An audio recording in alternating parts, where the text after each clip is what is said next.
welcome to Let's Talk Nation. I'm your man, Ron Levin. With me tonight is none other than the Doc Polite. How you doing tonight, brother? I'm good. Recovering from old man injury. Old man injury. I hear what you're saying, but I ain't gonna believe it. Hey, let me just say first and foremost, the general got a special assignment, and he and I had a conversation throughout the day about what he was. He's always out there being a gladiator, Doc. Yeah, I know. I know. People don't know, but he is one of the most successful and hardworking attorneys in Central Florida. And not only that, this is the guy that when I met him, he was out there doing the work. Yeah. And he works in many capacities and doesn't try to get credit. We love credit in our community. Give me credit for what I did. But a true leader doesn't need that credit. And you're right, Doc. But you know what, Doc? I'm glad you hit on that, because when we talk about Attorney Greg Jackson, not only is he a trial attorney, personal injury attorney, Greg Jackson is also a CRA, Community Redevelopment Agency expert, wrote the first white paper to the House and the Senate regarding how CRAs can be used more effectively versus some of the things that have taken place in the past.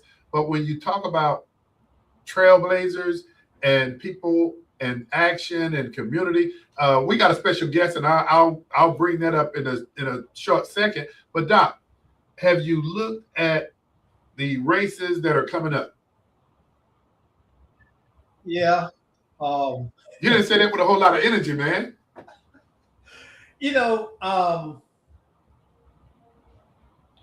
I try to be supportive and stuff, because one of the things I know is it's not always as bad as it seems.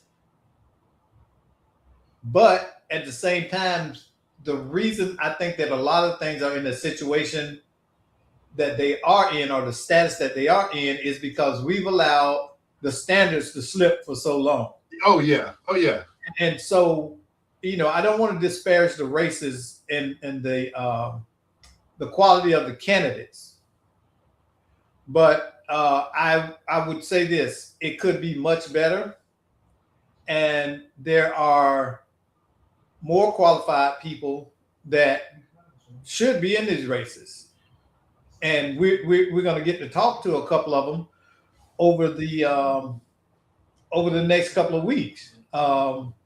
Because one of the things we have to do is sometimes we have to show people what they need versus what's out there.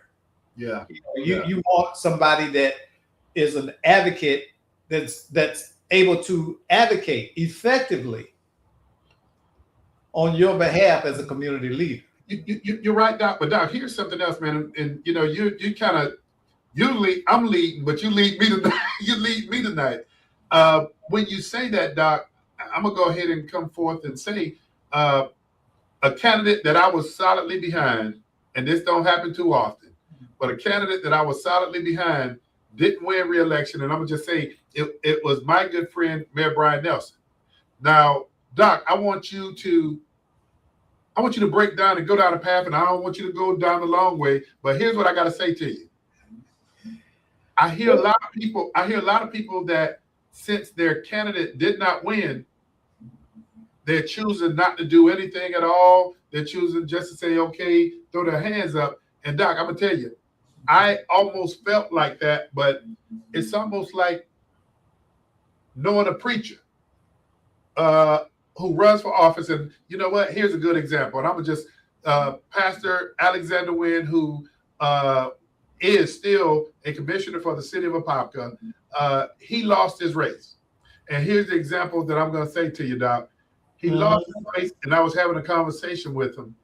And I said to him, man, you are a man of God. You preaching hope, and you're preaching to people about a better tomorrow. And he stopped me in my tracks, and he says, you don't have to tell me I got to practice what I preach. So you won't see Commissioner Pastor Alexander Smith walking around with his head down. The question is, what does he do next?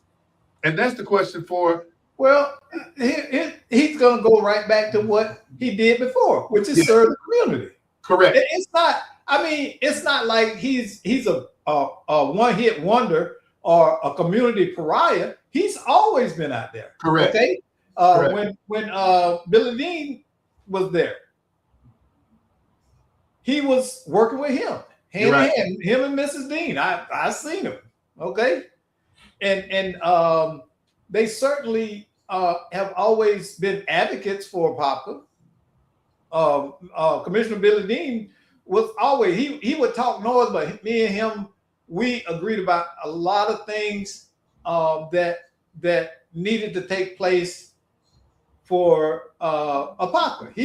They loved Apopka.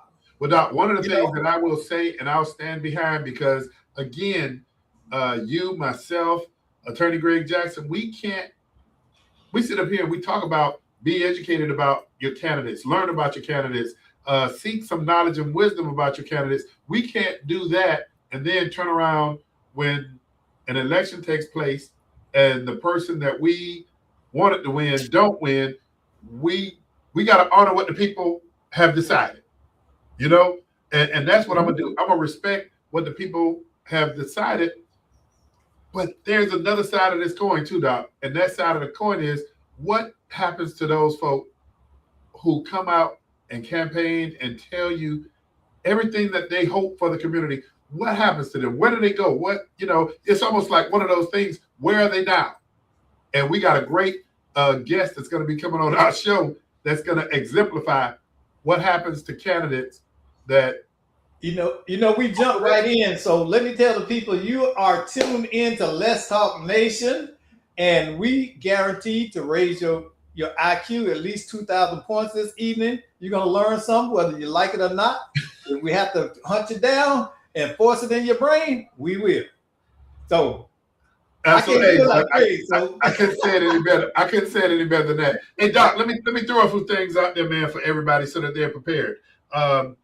We have the mayor of Orange County race that's coming up soon. We have, and I'm not going to go through each candidate right now. Mm-hmm. I'm going to tell you how many people are running in that race. In the Orange County mayor race, we have 6 candidates that's running in that race. And people don't realize how important judges are. I mean, we don't even think about doing any homework on judges, but we have 10 individuals running for judgeships. Doc, for the single member districts, Board of Orange County Commissioners for District 2, there's 3 candidates running for District 2. For District 4, we also have 3 candidates. No, I'm sorry. We have 2 candidates running. We have 2 candidates that withdrew from that race. So for District 4, we have 2 candidates that's running. For District 6, we have 4 candidates running. And Doc, let me here's something that blows my mind, but we live in a society that people have the right to run for office. Doc, let me ask you, how many people do you think are running for Orange County District 7 commission race? How many people do you think? Probably about 20. Well, you were close. 14. Okay. Now, Rod, we both have done our public share of public speaking. And one of the things that we always try to do is tell people, you don't have to be the boss. Go find somebody that's already doing and helping. Yeah. And this is one of the, I'm willing to bet you that it's a heavily Democratic district. It is. It is. Well, Orange County itself is heavily Democratic. Yeah. And what Democrats have a tendency to do is everybody breaks down into their subgroups, and everybody got an agenda. There's no party, what do you call it? Slate platform. There's no universal platform, in many cases, they just kind of go based on what they think. It's sort of like the 12 blind men and the elephant. I don't know that story, Doc. And 12 blind men, they had never seen elephants, so they were taking the experience of elephant, and each of them grabbed hold to a different part of the elephant. One of them grabbed hold of the ear. They said, "Oh, it's like a fan." One grabbed hold of the nose. "Oh, it's a hose." One grabbed the tail. "Oh, it's a brush." You see what I'm saying? Because of their perspective, they all experience the one thing in different ways. And that's the poison that the Democrats are taking now. Everybody got their own agenda, and they see the Democratic Party benefiting them only through their perspective. You got every ethnic group, you got every special interest group that all want to have a slate and have a voice. When they haven't coalesced around universal issues that seek to address the entire party's needs. And this is why they keep losing.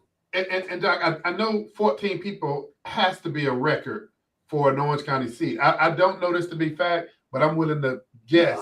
I think it's not. I think it's probably 17 or 18, if memory serves me correct. Don't hold me to that now. You might be right. But one other thing that you and I and a bunch of other folk have observed, man, and I don't know if it's prank time. I don't know, but we've seen a lot of District 7 flyers floating everywhere, man. I mean, for individuals that haven't even qualified, to the extent that. Well, I mean, we talked about that across the weekend, and we expressed our feelings about it, and what could it mean, and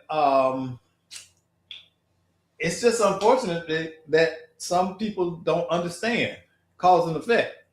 They don't think things through.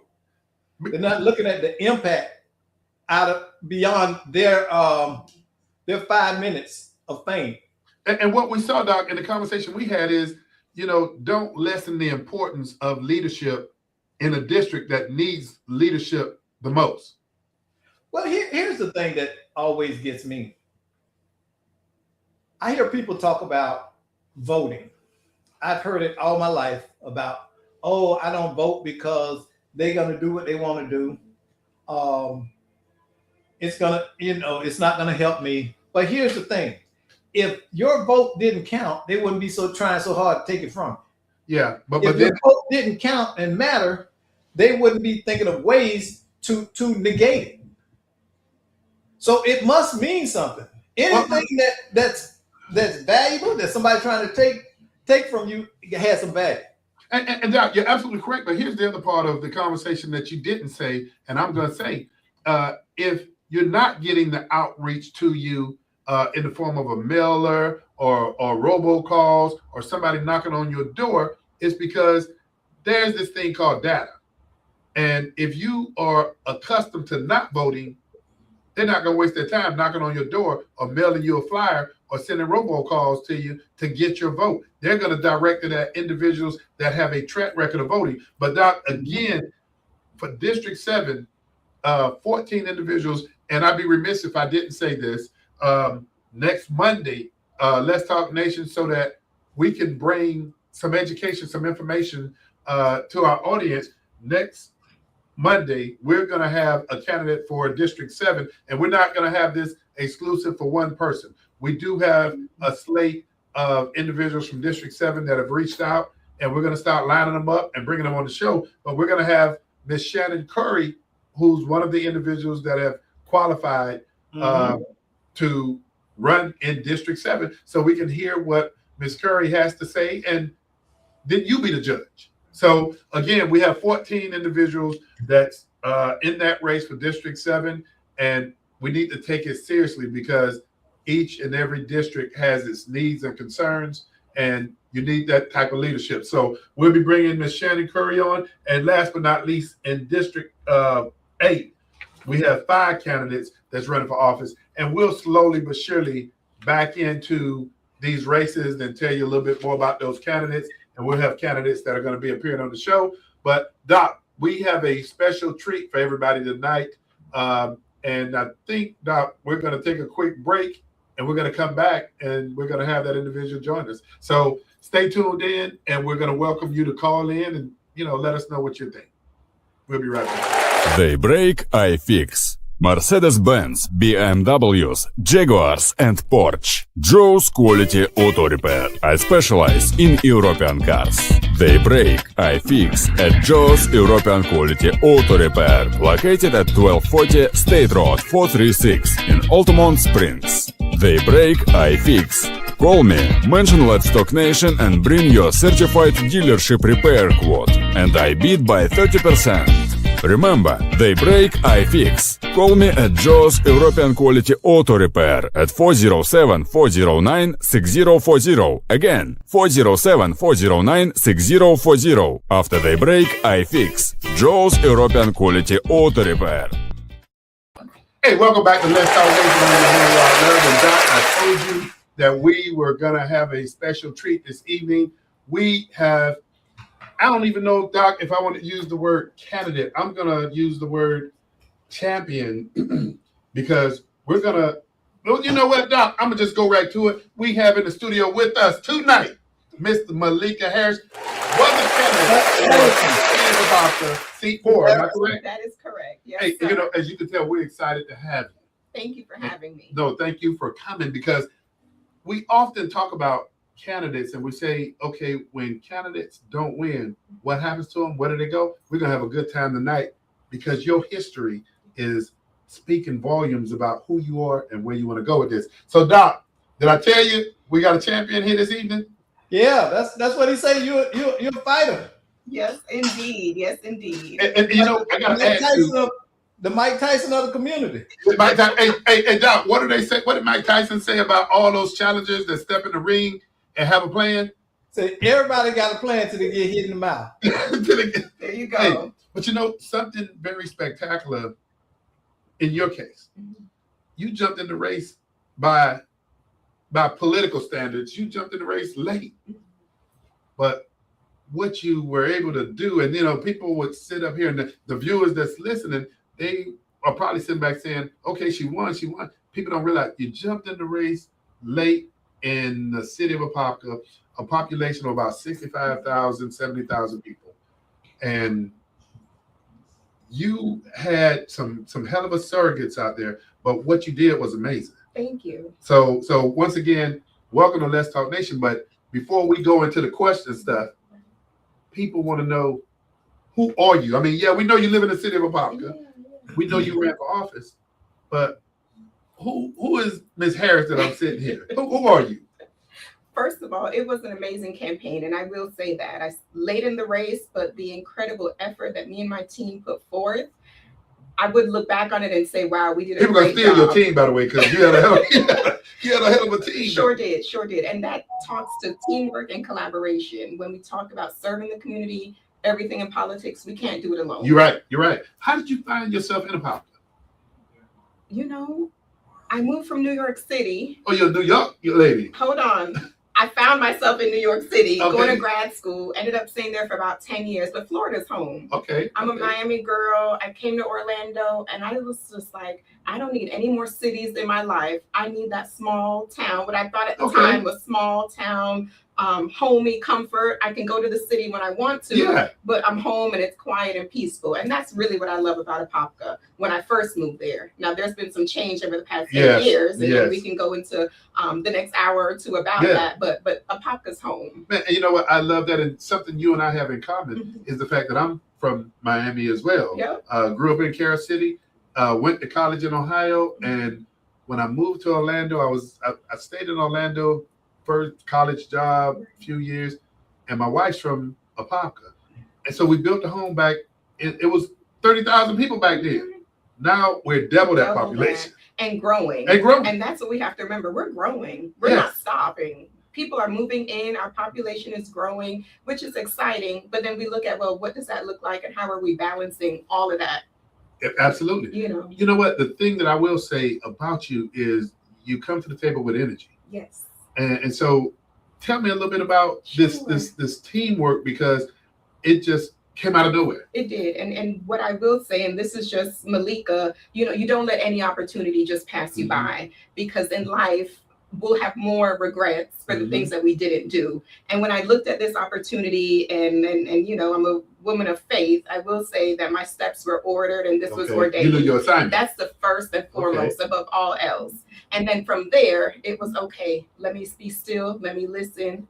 Let me see where I go from here. Man. So I came in with a lot of energy. I came in knowing what I know about the community because I've been in the community doing the work. Gotcha. So this wasn't a haphazard decision. Let me just throw my name in the race. I heard, what we're seeing in Orange County with so many candidates lined up for one seat. But this was really a natural progression of what I've already been doing, leadership and service, from boards, HOA, the professional piece, community relations, the advocacy. And it all really came together. And I said, you know what? Apopka is my home. I've been doing a lot of that work on the state level, national level. Let me bring it closer to home. Second largest municipality in Orange County.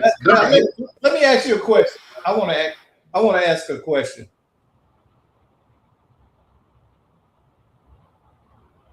Go ahead, Doc. We hear you. Okay. I got cut off for some reason. One of the things that I always want to understand is what motivates a person to come from another place and settle, and then they become active in that community. What drives it? Because many times people who have been in that community are less active than those who are now coming in. Right. And it seems to be a pattern here in Central Florida that I've observed probably over the last 25 years, where people who are not born and raised here tend to bring up a more of a community-centric outreach. So what compels you to get into community outreach and help?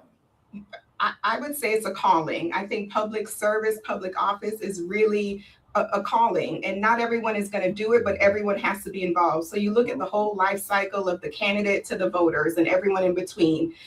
Wherever I live, wherever my roots are, that is my community, and so for me, it was there was no question marks or doubt in my mind. I've been in Apopka for almost 10 years now. And this was the time living in Orlando. I was involved in Orlando. And so again, it's just, I think inaction speaks volumes, and that's not, what I'm about. I'm about being actionable, and that's what led me to this on this journey.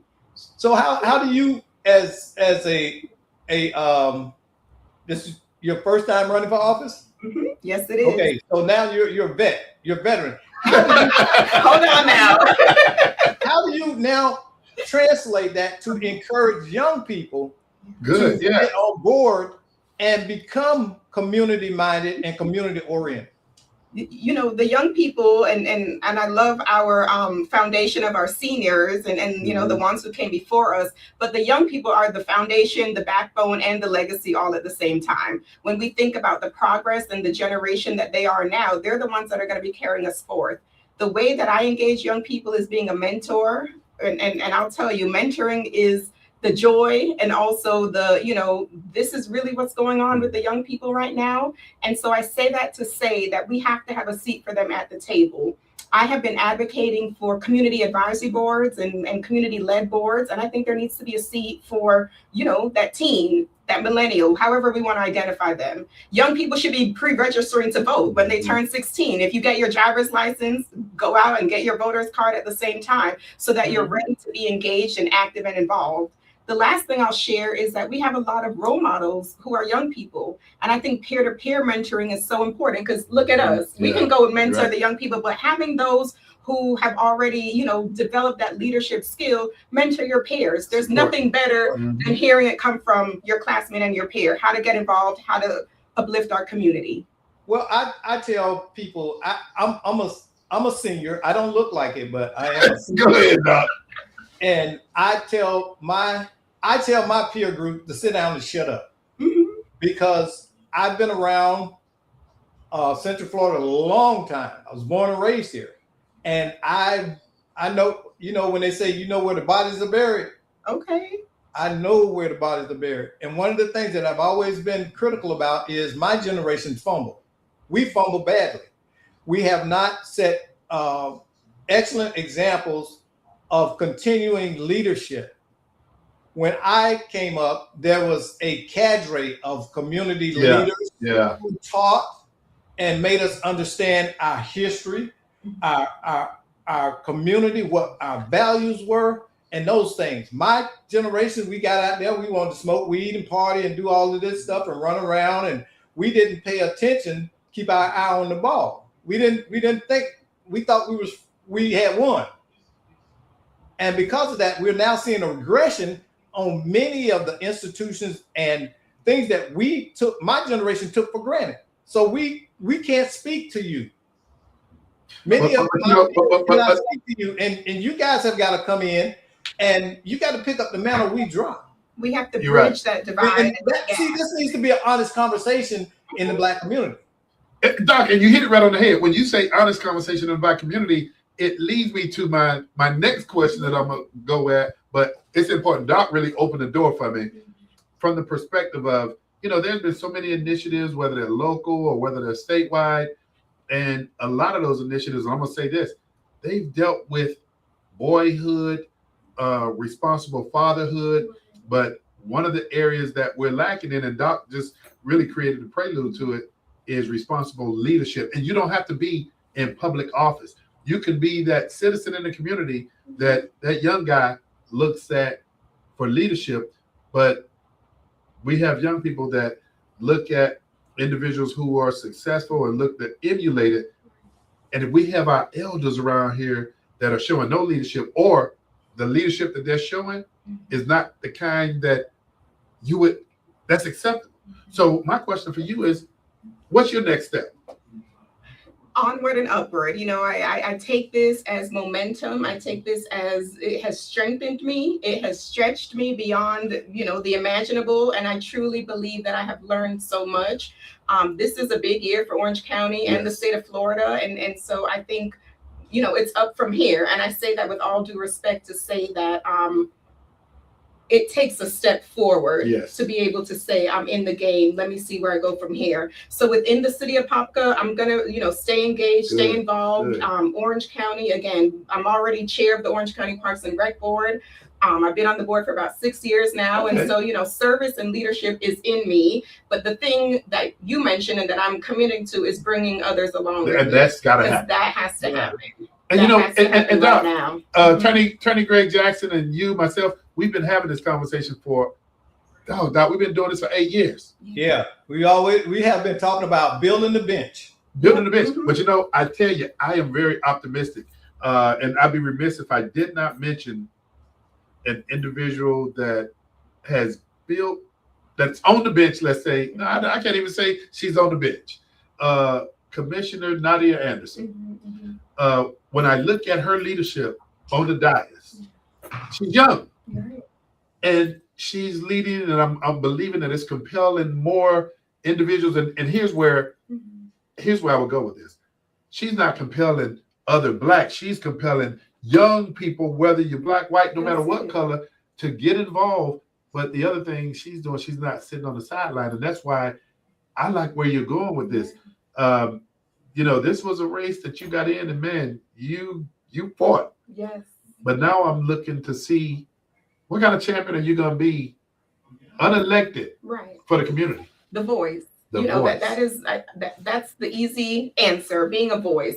I think there are so many, and being out campaigning, folks don't know who to talk to. They don't know where to go. They don't know what I say doesn't matter. And so I want all of those thoughts and sentiments to shift. You're right. So being the voice is fine. That's easy enough. But not only that, taking that message to the commission, taking that message, single-handedly to, one-on-one to say, this is what I heard in our community. And it's not just from one person. You're right. Because collectively, our voice is so important. So appointed, elected, aside, it's just being able to say, this is what we're needing in our community, and holding our elected officials accountable. That's the biggest Are you piece. still in my cheat sheet now? Because I'm not. But we're thinking along the same lines. Hey, but you know what? Accountability. Accountability. Yeah. But here's something that City of Apopka, what most people don't realize, there's no single member districts. Right. You sit up on the dais and you're getting votes and you're representing the entirety of the city of Apopka. But here's the thing that I believe is past time. And I'm not gonna, Mayor Nelson, this is a guy who has integrity. This guy is genuine. He led the city of Apopka in the best interest of the people. And I'm gonna just put it out there. But I also believe now, because there's probably more than likely a lack of accountability when you're sitting in that seat and you realize the majority of your votes are coming from North Apopka. You don't have to be accountable to the South or the West or any other area. So there's going to be a day, and I'm thinking a day coming very soon, that there's going to be single member districts, and then those constituents can hold their individual commissioners accountable. Right. And I love a lot of the things that you had to say, but we talked about how you got here. We talked about where you want to go, but how do you navigate that process? How do you put those pieces together? Because I'm already hearing some great things about you, and people are trying to, civic organizations. So you got the building blocks. Where do you stay connected? Connected. I think that's the biggest thing. Stay connected. Keep, as they say, keep my ear to the street to hear what's going on and who's saying it. And then going back to the single member districts, as our population continues to grow, we're going to approach 75,000, 100,000. There's no way each commissioner You're right. can manage that breadth of the population with the accountability, with the same accountability and focus and quite frankly fairness across the board. Man, so you hit some key words. So we have to be thinking ahead, and we have to make sure that all of our communities are represented and that the elected officials are held accountable and doing what they say they're going to do. Doc, I'm sorry. One of the things that Apopka is going to have to really deal with, I think there needs to be a ethical framework for leadership in the city. I mean, a real framework, because that's where things are going to run off the rail. When you have the kind of behind the scenes stuff that has happened over the last year or so with commissioner behavior and worrying about a person's credibility. These things will cause problems because it's going to taint the entire government. If I can't trust you as a commissioner to be ethical and forthright, then I'm going to think that about all commissioners. Yeah. Okay. And so now I told Rod this. We're at the place where it's faithful. Okay. Doc, that's around to find out. Yeah. Okay. And find out. Because this is my take about ethics. When you have had your leadership questioned several times about your ethical behavior, there's a problem. That's a pattern. Okay. It's just like domestic violence. If your husband hit you one time and then he hit you again, you got a problem. You can't ignore it and say, oh, something's going on. This is an ethical problem. When a leader is constantly called out, or they seem to make questionable choices and decisions, you can't ignore that. That's telling you who they are.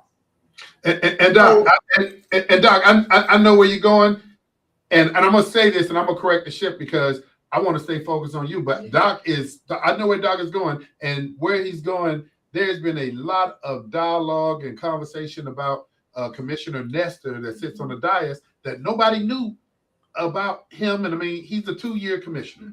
There's a lot of information that's coming out now that I think the public has been unaware of. And so that's what Doc is alluding to. But I just think, but not just him. It's other people where that's questionable. I'm talking about a broad brush here. And what I'm trying to point out is that the voters have got to start doing their homework a little bit better, because what they're doing is electing problems. So you're choosing to have a problem you don't have to have. And that doesn't help any of us. Correct. Exactly. It's And that's my take on it. You're choosing to have a problem that you don't have to have. But you're right. It sets us back. And, you know, I will say this, and here's one of the questions that I have for you that kind of falls into that. And that is, what big bet, ambitious yet realistic idea do you have for the future of Apopka? Yeah, you know, there's so many things that have to be fixed. I think a lot of these issues and concerns are, quite frankly, complex because they've gotten so far beyond the simplicity of We've how gone can from 30,000 to almost 70,000 people. Yeah. So we're now trying to figure out how to rectify things that should have been rectified, you know, years ago. That said, I think we move forward. I think there is a positive outlook. I'm a very optimistic person. And so, you know, better days must come for our city. I truly do believe that. However, I think we have to have the experts at the table. I think we have to have some really strong knowledge base. I'm talking about the city center and Main Street. How can we get that, you know, on and popping so that we have somewhere to go on a Sunday afternoon? I'm thinking about the youth. You know, where's our Boys and Girls Club, our YMCA? Where is that state-of-the-art facility where, as you know, high school students are transitioning, they want to be able to have some creative space. And you know what? Here's what I say. We need more of that. You've heard of iron sharpening iron, right? I'm gonna sharpen you a little bit. Yeah. You know, we talk about Boys and Girls Club, YMCA. I don't have an issue with the Boys and Girls Club and the YMCA, but I'll tell you this: when I was Orange County Commissioner, under the leadership of then Mayor Teresa Jacobs, and me being a commissioner, I didn't work with Mayor Jacobs, but we were able to address through architecture, through the budget, without raising taxes, the need in communities. When you talk about youth, there's mom and pop and not-for-profit organizations in the community that's doing some good work if they had the resources. And that's the thing. And that's the key. Where's the grant funding? Where's the support? Where's, you know, bring them into a meeting, have them do an expose on all of our nonprofits. So I've been in the nonprofit world. And like you said, we need to know about them. We need to support them. I was envisioning a Popka Day Cares, you know, just a day of service, a 5K or just something. A lot of cities have this where you just come out, a Popka Gives, whatever we want to call it, but something that gives us that sense of community. It touches on many things. It brings the nonprofit and the charitable organizations together, and it brings our small businesses together as well. And it's just collaboration and neighbors helping neighbors. So when I think about something that's ambitious, a big bet, why don't we have that? Or how can we enhance, you know, some of these activities that are already happening? And that's bringing those ideas to the table. Mm-hmm. And the thing I love about this conversation with you is the fact that you're going to be still bringing those ideas to the table. And you understand, while you're bringing them to the table, you're having those conversations with the community, everybody gets, and I don't remember what it is, 3 or 4 minutes doing public. So you remember 3 minutes doing public comment, and that's the opportunity for the public to say to their elected leaders, here's what we want, or here's what I want you to think about, here's what I want you to work on. And then they get to decide what to do with what's been, you know, divulged in 3 or 4 minutes. You know, why is it limited to 3 minutes? All municipalities don't have a time span. If you don't have a time span, you know, it's almost like, and I hate to say we'll be running our mouths forever, right? Yeah, we'll be in church. Yeah. So there's a time limit, and so guess what? Within that 3 minutes, you got to get out what you want to say. Yeah. And make it factual. Take documents so that you can leave it as a public record of what it is you're saying, or if you got a plan. Exactly. You know, but three minutes is not enough time to address anything. It's really not. You know, Doc, this is something that's national, and while you can say 3 minutes, I know, but you know, the max is 4 minutes in the municipality. But what it makes you do, it forces you to get up to the mic, and you know what? Be concise. Be concise. Say what you have to say. Yeah. But guess what? Guess how often, and it's sad to say, but guess how often that public comment is not used. Sure. You know, so when we talk about, you know, 3 minutes is not enough or 4 minutes is not enough, well, it's not enough people going to the mic. And that's why I say, how can I, you know, in terms of what's next and continuing with this, be a voice? Yeah. Because a lot of people may or may not be able to attend the meetings. people may not want to stand up. People may run out of time, to Doc's point. So collectively, let me be the voice when, someone is not able to use their own or needs some, reinforcement and some support. And that's what the community needs. Mhm. Yeah, exactly. That's what communities need. Hey, for those of you that tuned in and you want to make a comment or you want to dial in to talk to this champion and tell her what a great race she ran, you can dial in at 407-921-6195. Once again, that number is 407-921-6195. And again, I'm here with Miss Harris. It's Harrison. Miss is it Harrison? Oh, Harrison, Doc. I'm leaving out. Yeah. Okay, I'm here. Harrison. I don't know. Doc, you let me do that. You let me do that. Let me say this. I wear many hats. They tell you I can switch them and throw them off just like I change these glasses. But one of the things I've done in the past is been a political consultant for candidates. And one of the things I always try to encourage them is to build a kitchen table cabinet. And what I mean by that is you get those in the community who know this segment of the community, who knows that segment of the community, and get them make yourself a resource. Get you like a little magnet on there. You become the resource. You're like a clearinghouse. When people need a problem addressed, you say, hey, go to my website, download this sheet. I got a list of resources there. That keeps you engaged. And when you're teaching people that you are a leader beforehand. So guess what? When it comes time for Miss Harrison to run again, guess what? I know her. We have a relationship in our community. Yeah. She's a resource. I know she will do the job well. See, you auditioned for the job before you actually had the job. Right. And I've had one candidate literally walk in off of this tactic. They didn't live up to the fullness of it, but it works. I know that it works. It does, absolutely does. Hey, and I got a question, and here's something because of the campaign. What is the single biggest lesson of this campaign that this campaign taught you, and what would you do differently next time? And I know that's a question that everybody is asked when they're a candidate. And I would say if I had one more weekend or one more hour, and it was just time, a little bit more time, and because there's again talking about 60,000 residents, 35,000 registered voters, just the amount of time that it would take. So I would say time, and that is something that we all want an extra hour in the day, but truly that would have been so beneficial. A lesson learned is just like if I could have stayed up 24 hours a day and been doing this seriously and making the calls and going out to the different communities and visiting the organizations. So I would say time. I know I like that answer. I like that answer because you're telling me and you're telling this audience that the investment was going to be into them. Absolutely. Yeah. Doc, we never had somebody asking that question. We've never had anybody say, I just wanted to meet more people, talk to more people, see what was on their minds. The people who've been in Apopka for 2 years, the people who've been here for 20 and 40 years, just the people. And everyone has a slightly different way that they're responding to, my interactions with them. But it all comes back to we want better for our community. Doc, what you thought about that, Doc? Because I mean that.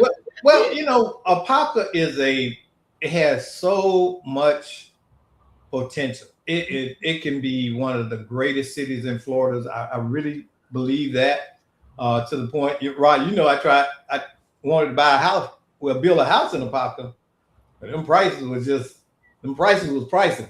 The math was a math thing. So, I had to come up the road a little bit and got the same house built for $50,000 less. So, that's the only reason I don't live in Apopka. And the fact is that it has a lot going for it. It has good schools, okay? It doesn't have a crime problem. It doesn't have a inner city or a urban decay problem, okay? It's positioned well, okay? It has a very educated citizenry, and there is unity there. There is a true unity for Apopka among the residents. They like their city. We love it. And that's why I say our challenges are solvable. Yeah. These are not things that we have to, stand by the wayside and say, oh boy, this is going to keep me up at night. We just need to get on it. And like you said, it's a great place to live. It's growing pains because now I can tell you there was a time when Apopka was a good old boys town. And that is what you're seeing residual. You're seeing residual now from that time period. And I knew many of those people back then in the good old boy days and stuff. And it was hard to navigate. But now you have more progressive thinking people. They say, hey, look, this is us. It ain't us and them. It's us. It's all of us. And they realize that now. And because of that becomes a strength for Apopka. And you know what? You're gonna make me do a Don Miller on you. Do you know Don Miller? Have you ever watched the Don Miller show? No. Hey, here's a plug to my buddy Don Miller, because you just said something. Every time Don says something that's cliches, when I meet up with him, he done put it on a shirt. I love it. He put it on a shirt. But you said something that you haven't trademarked, and so when you look up and you see I'm wearing the shirt, you said our challenges are solvable. They sure are. And that's profound. I like that. Yeah, I like that. Profound is simple, but it's true. It is. Man, boy, I tell you, I'm looking forward to some great things from you. But, as a matter of fact, hey, when you got Chicken Littles with loudmouths running around telling you the sky's falling all the time, you're too busy looking up. You're too busy looking up. You're right. But something that you said that I think you've already answered this in part. But how, I was going to ask the question, how will you channel what you built during the campaign and go ahead and look at how do you build upon that in different projects and partner? But you responded in part to that, but I'm excited and looking forward to see where do you go from here? Because one of the things people don't realize is that seat that you ran for was to serve out the rest of the term of Nestor. That's great. And so that seemed to be up again in 2 years. 2 years comes around very fast. Yeah. I'm looking at ways to be involved in the commission, whether it is through one of the other boards, another planning, development, what have you, whatever the opportunity is. And I'm very hopeful that we will see some community advisory boards. I've seen that work very well in Orlando and in Orange County. And those are the types of boards where we have the citizens and the residents coming together to advise the commission. You know what? When so that is how I plan to really just stay connected. You're eager. You're eager to get involved. And so I'm sitting up here and I'm listening to you and I'm thinking, if you're really, and I'm not talking about you, but I'm talking about the individuals that we elect to serve. If you're really sincere about constituent services and you have a person who's eager to serve on those different volunteer boards, why the hell would you put up a fight? Exactly. So I will stay tuned. It's not voluntold, right? It's literally saying, here I am. Doc, it is. You know my qualifications, you know my passion, I lead with integrity and compassion, and I have the experience. I'm going to do the work. And that's really what I hold myself accountable for as well. But you know what? Here's what needs to happen. We see, and Doc, what are they called? Individuals that, and you know what? I support individuals to go to city and county commission meetings. But what we need to see is when individuals are up for these board appointments and things of the nature, we need to rally and make sure that supporters are in those same chambers, because Doc is right. We have people that go there for no other reason than to complain. Don't take anything to solve problems with whatsoever, but to complain. And I hear in your voice, and I can see you're ready to lead. Yes, sir. Yes, sir. Doc, this is gonna be good. It's like we're waiting for part 2. Well, and it's about time. It's about time. I don't want you to tell me your exact age, but tell me your age range. Are you in your 40s, your 50s, or 30s? Yeah, you going to that. You subscribing to the woman. Don't tell it, but all right, hold on. I said range. Huh? I know where you're going, Doc. I'm borderline in both of those decades that you just mentioned. You're in your 40s? I'm borderline between the 30s and the 40s. Okay. All right. You my kids. It's refreshing. But no. Let me say that, and the reason I'm asking that is because your generation has a much fresher perspective and outlook, because you went through a society that was very different from when I grew up. Okay. I grew up when I still had to sit in the theater as a little boy in the balcony. Yeah. I don't look like it, but I did. And that colors you. It really people don't understand how it impacts you lifelong. Having never experienced that, you have a different outlook. You know, I grew up with adults who were terrified to go in certain spaces. They just wouldn't do it. I don't care what you give them or tell them to go. No, I'm not going down there. I'm not bothering those folks. That kind of stuff. And your generation does not have that baggage. So you know, more focused and more fearless, huh? Yeah, but you got a good point, Doc. And here's the part that Doc said what he said, and then I'm going to break it down. You know, I grew up in Miami, Carol City. My parents, me and my siblings didn't experience, or at least we didn't see it. Maybe our parents did a good job, but we didn't see racism and prejudice. And we were sheltered, if you would. But then your generation, and I'm going to say with my daughters, and they're younger, it's different. And so how do you see, because Doc talked about, you know, a Popkin I didn't experience. I've been there 17 years. I came, I guess, after or the transition. But how do you see going into this new era? Because what I see is a lot of individuals like yourself that has that energy, that vigor, that knows how to get up there and talk about what's going on now. And I think it comes from a place of being courageous. You know, I would share with you, my grandmother, you were asking about my age. My grandmother turns 104. Oh, wow. May. And so when I think about, you know, who I am, but whose I am, we've conquered so much. You all have, you know, conquered so much to allow us to run, to allow us to be courageous and have the audacity to sit at tables and be in rooms. And so, you know, it would be shame on us to not take that as you don't have the same struggles that our parents and grandparents had. Man. Rob, we gotta send Granny a Let's Talk Nation shirt. Yeah, we definitely need to do that. She would love it. But Attorney Greg Jackson would love to hear, because we've talked about building a bridge for a while. Right. And let me just say, myself, Doc, and I can speak for Attorney Greg Jackson. We're here to support you as you navigate in communities and you're advocating. And I'm gonna just tell you, shoot straight. We believe in doing things for the community, and we like to see the tangible benefit to the community. Yes. And man, just listen to you. But you said something else, and that sounded like, you know, one of my preacher friends. You know whose you are. You do. We do. Man. You know, I come from a family, a hardworking parents, a family of educators.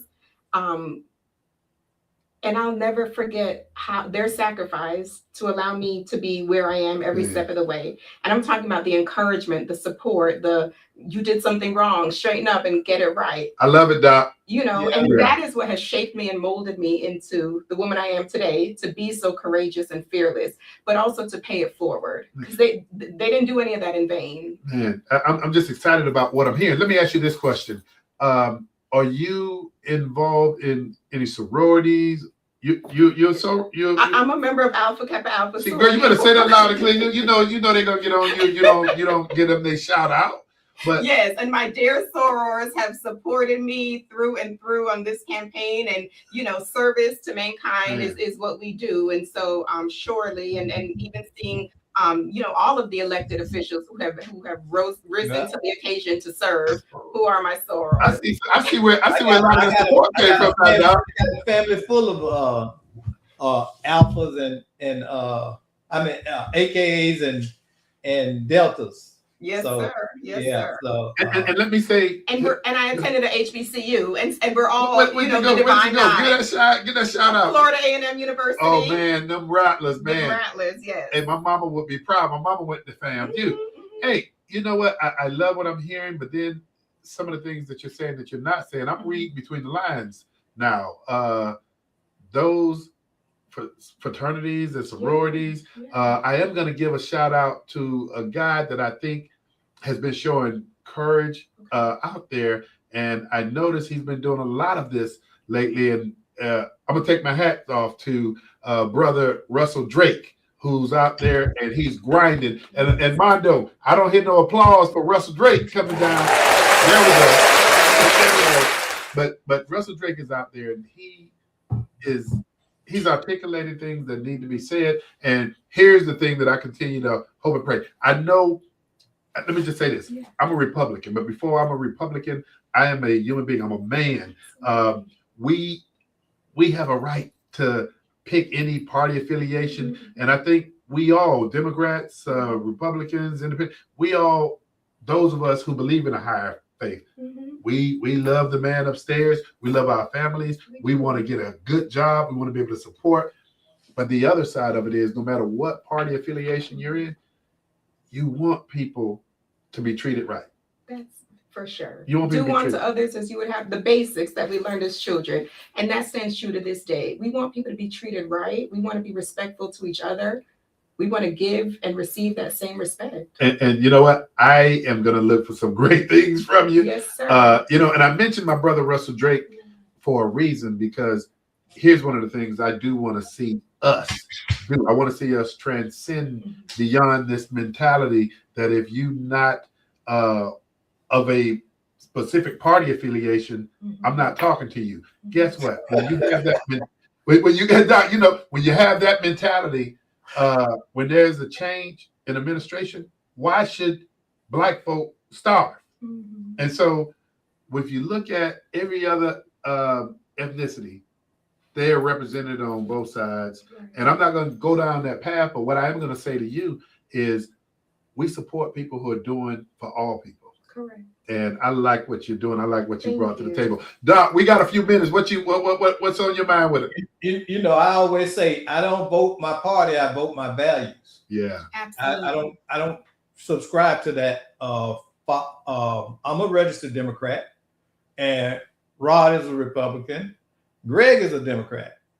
Now, Greg and I are conservative Democrats, but we still Democrats. Now, they almost ran me out the party, but I like a good fight. Rod will tell you, I fight on the dime. So, we're there, and he's absolutely right. I cannot get behind the idea that we automatically displace Black people because they vote Republican. Okay, or they may vote for one that's not a D. They may vote for independent. You vote based on your values. The problem is that the Democratic Party has fooled a lot of people that they don't have values, and they have values. They just not voting. They voting D instead of their values. So if you want a better community, then we need somebody like Ms. Harrison. You're right. You're right. So got nothing to do with a D or R. I'm voting my value. Thank you. Hey, so what Doc is saying, because we're winding down, we're going to keep our eyes on you. Yes. So I want you to look at that red light there and let people know this is not the end of seeing you. This is just the beginning. Truthfully, this is not the end. This is just the beginning. And I say onward and upward because together we have so much more to accomplish. And again, 2 years goes by very fast. This is an important year for the midterms in our county and in our state. So let's get involved. Let our voice be heard. Go out and vote, because truly you can't complain and you can't have that dissension if you haven't at least let your voice be heard. And not only that, bring someone along with you. Bring your neighbor, your friend, the 18-year-old who is now just ready to vote. But let's get out there. Let's do this and let's be involved and engaged, and let's communicate with each other. And like we said, the values of the person matters. Thank you all. Hey, you heard it from a shining star. Ms. Harrison, thank you for joining Let's Talk. And Doc Polite, the only thing I got to say to you, brother, You don't have to go home. But you got to get out of here. Hey, we'll see you next Monday on Let's Talk Nation. Our special guest will be Miss Shannon Curry, who's a candidate for District 7. Yeah, we're kicking off a special series, so y'all tune in. Next week is going to start Miss Curry, Shannon Curry, and she is a good friend. I love Shannon to death. Her whole family. I know mom, brother, husband, kids. Stop leaning. Stop leaning. Yeah. We bringing some candidates. Yeah. I'm excited for her because hey, she's just like you, Ms. Harris, a very classy lady, well spoken, well rounded, has a strong sense of community and family. Those are the kind of leaders that we need. Yes. So, well, y'all stay tuned. It's 8 o'clock. So y'all got to get out of here. We'll see you next time. Doc, appreciate you, brother. Ms. Harrison, thank you for being here. Thank you so much.